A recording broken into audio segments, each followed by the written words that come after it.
What are you talking about? Twilight asked in worry. Don't worry, Twilight, He said quietly as he lifted himself to his hooves. I've taken care of everything.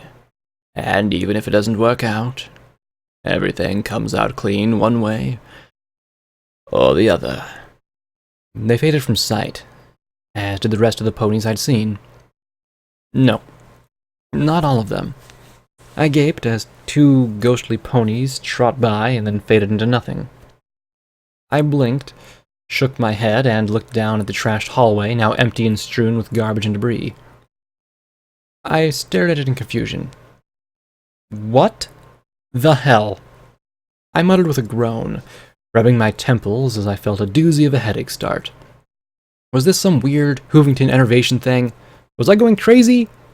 Don't tell me I have to choose between crazy or ghosts. I just want to find Sanguine and kill him. Why did that have to be so hard? Moving along, I encountered something nice and familiar. Automated turrets blasting at me from the ceiling. I took cover behind two barrels, almost relieved at something as reassuring as a machine firing low-caliber ammunition at me. 12 rounds later, the turrets mounted to the ceiling blew apart. That left me to see the other little fun addition to the latest house of horrors. Bloody bones and viscera were heaped among piles of pale white hide. The stench made me gag as I stepped past. I was liking this less and less with every minute. I was finding quarters now, bunks of the staff that had worked here. I really couldn't see ponies commuting to and from this place.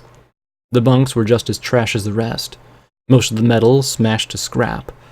I munched on a few pieces and shoved some more into my bag for the next time I felt snacky. I searched everything, though, and found some more ammo, some bobby pins, some Sugar Tales porn magazines I stuffed into a fire hose box, more bloody pony parts. I made my way to the cafeteria and found a cupboard with some fancy buck cakes and cans of cram. Really, what ponies ate that stuff before the bombs? Well, I was in a house of horrors, but the reek of decay didn't put me off my appetite. I munched down a can of meaty stuff and then ate the can. As I chewed, I leaned against the counter. No explosions. No screaming. Had P-21 Rampage made it down here? Were they okay? I did my best not to worry. P-21 was sneaky enough to avoid detection, and Rampage hadn't meant anything like to kill her yet. I popped the pull ring into my mouth and chewed. And then I jumped completely out of my hooves at the sight of the mare standing right beside me. I probably would have shot her if it wasn't clear that she wasn't a threat to me.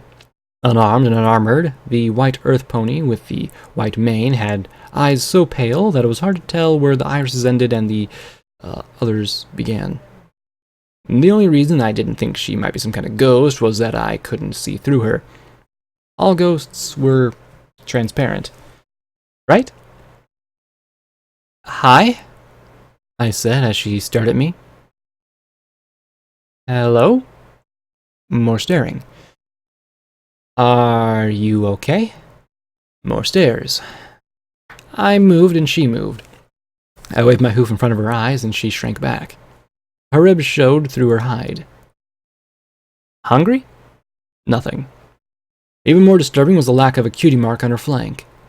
I nudged one of the fancy buck cakes at her and she pressed it to her nose, sniffing, and then started to chew on the wrapper. Need some help? I took the cake from her, unwrapped it, and then handed it to her. She munched it down, orange carrot filling smearing her lips. Then she took another and started to chew on the wrapper. Okay, ghosts, body parts, monster ponies, and now a brain-damaged mare. Can you tell me where Sanguine is? Where he is? What's going on? Hello? But all she did was try her best to chew through the wrapper. Great, I muttered sullenly. Then I turned to leave the barracks and heard hoofsteps approaching. One of the tubbies knocked over a whole shelf of cans, and I'm the one who has to trot up here and check it out. A mare muttered as she trot by the doorway.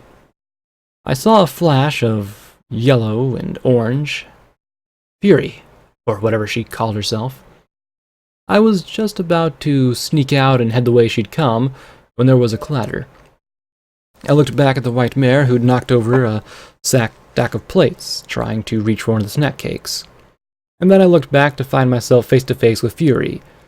Her orange eyes widened in shock. You? Fuck! You can't be here! How the fuck are you here? By the first here, I had the revolver out. By the second, I'd put a bullet between her eyes. She began to glow even before her body hit the ground, and I scrambled back as quickly as possible. The explosion launched a wave of stinging debris at me, and I staggered back and saw her settle into a heap of ash and then glow once more and reform into a mare. Fuck. Jerky Boy was sure we'd have a day or two to get back and get things out of here before you fuckers caught up, she said as she trotted forward. The barracks were a dead end, and that ended up and was trotting forward as a leisurely stroll. I couldn't waste time with bantering.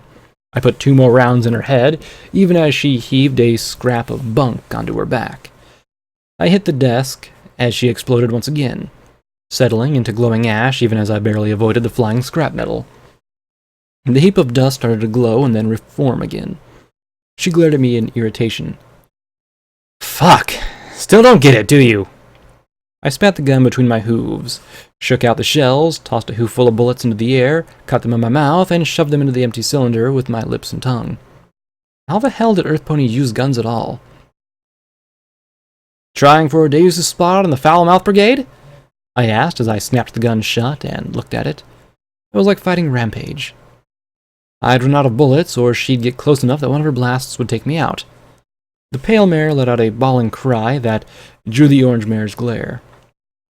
Stay away from her, I shouted. I bit the gun and put another bullet into her head.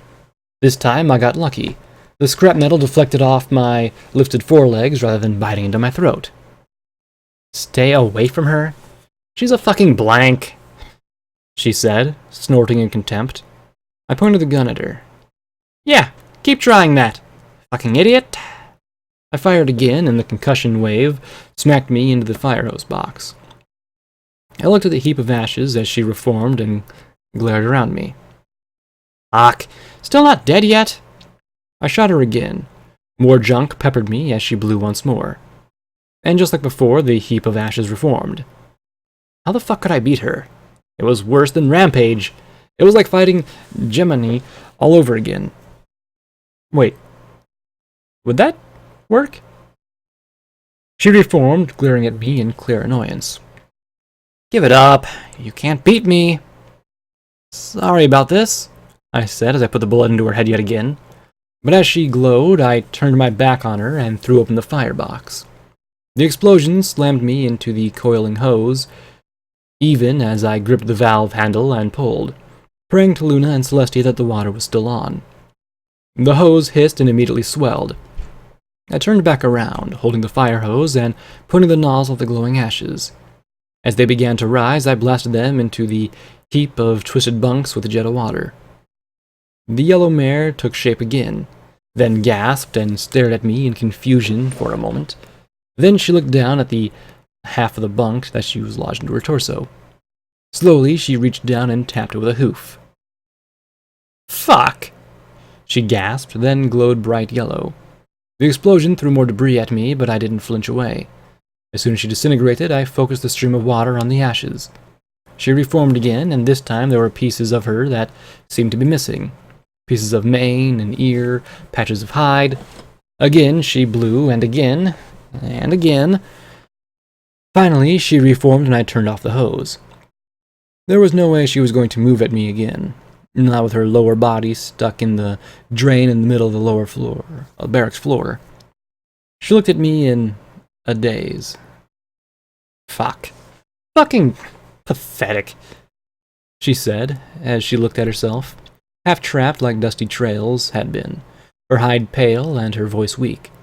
The water sloshed and pooled around her. Like I said, sorry, I muttered as I backed away towards the terrified white mare. Didn't think it could happen. Fuck. and then she stiffened before slumping over. She glowed one final time, exploding in a spray of dirty water. When I looked back, there was nothing but the gurgle of ashy liquid flowing down into the shattered drain. I slumped down, staring at the hole and then at the spooked mare. I really would have liked my heart pounding right about now. Some gasping for air, some relief. Slowly, the white pony stepped closer, then nuzzled one of the fancy buck cakes lying in a pool of nasty water. I tugged the waxy paper away and held it out to her. She hesitated, caught it in her mouth, and trod away to munch it down. I tapped the back of my head against the counter, watching her eat. My life just keeps getting weirder and weirder.